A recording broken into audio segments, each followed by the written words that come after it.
The UK's bill against asylum for illegal migrants has taken a step further. British lawmakers are aiming to house migrants who are crossing the English Channel illegally in former military bases and on ferries. While announcing the plans at the UK Parliament, UK Immigration Minister Robert Jenrick said the government seeks to relieve the burden on taxpayers.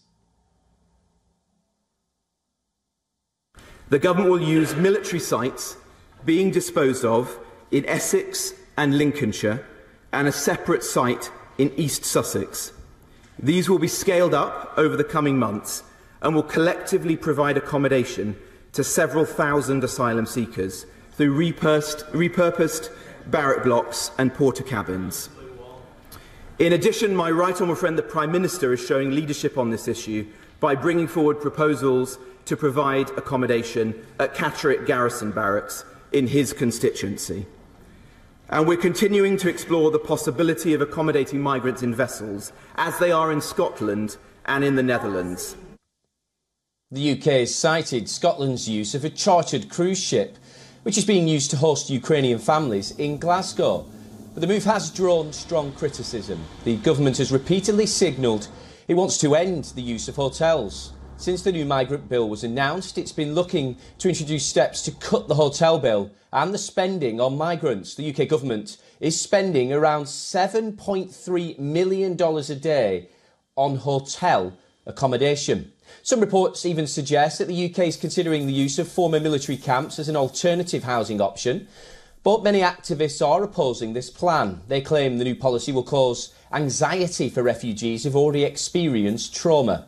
The Council for Europe's Commissioner for Human Rights, or the ECHR, had urged the UK Parliament to block the bill. According to the ECHR, the bill has created clear and direct tension with fundamental standards. On the other hand, some Conservative lawmakers want tighter controls. Many Tories are even calling on the government to take the UK out of the European Convention of Human Rights. According to reports, one amendment proposed by senior Tory backbenchers will block judges from granting injunctions to stop deportations.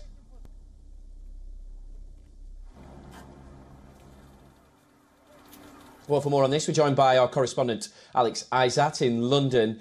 Alex, it's an immensely complicated issue, this, and now the government has some extra plans to potentially use military bases. How can they make this happen?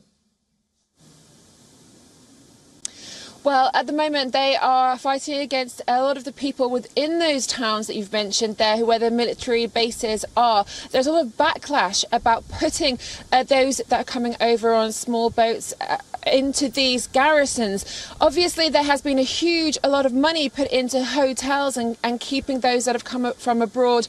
And that's also taking a lot of backlash from the UK public. And people are in these hotels for months and months at a time, costing the taxpayer millions of pounds. Now, trying to go forward and make these garrisons into places where people are just going to be staying for a short time before they're either deported or can find somewhere safe to settle. That isn't going to happen overnight. And also, there doesn't seem to be any plans really in progress to how that is going to be pushed through. So even though Rishi Sunak and the government have said, oh, this is what we're going to be doing, there's going to be 2,000 people eventually staying in these garrisons and they'll move through the system quickly. The problem really is the system and what exactly is going to be done from the government side to push that through. A lot of the UK public are asking, we just gave so much money to France and Macron to try and patrol our borders, but that amount of money isn't going into the UK itself. And at the moment we are seeing protests around those garrison areas, specifically asking for the government to consider the safety of those that live there. One of these particular garrisons will be men only, and that does cause a huge amount of concerns for safety for families and small children, and that really does need to be considered before anything is pushed through. The bill is still going through the House of Lords at the moment, and it doesn't look like that's going to be be in law at least for a couple more months. It is being fast-tracked more than we usually see a bill, but it is all about the safety of the United Kingdom people. They do want to make sure that those seeking refuge that actually come from war-torn countries are getting the help they need, but unfortunately they are seeing constantly people from other countries in the EU that are just coming over to get the benefits from the United Kingdom, and that really isn't going down well with the people, and that is what the Conservative Party really do need to focus on. And aside from the protest and the disrest in the UK about the plan, also it's putting the UK government in a kind of conflict with the European Commission as well and the human rights acts in Europe.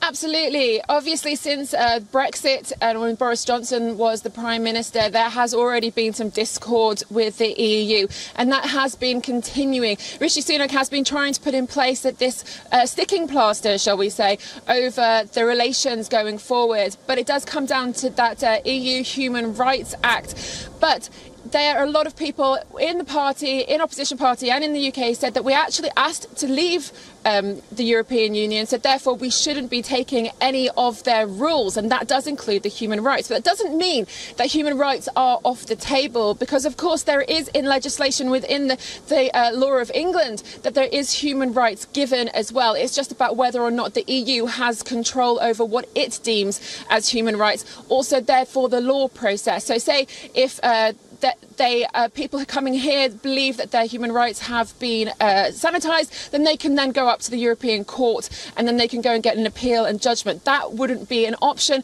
if the UK decides to back off completely from the European Commission and the courts. And that's what a lot of people are saying, that we should be dealing with our own issues in-house. But of course that is going to open up a whole load of problems with the EU as we are trying to move forward with the Northern Ireland Protocol, with the Windsor Framework, and also with the money that has been given to France with regards to the boats and the border as well. So there are so many more problems that could be considered if the UK government decides to just cut off the EU completely. Alex, I imagine this won't be the last time we'll be discussing this topic. Alex ISAT there joining us live from London.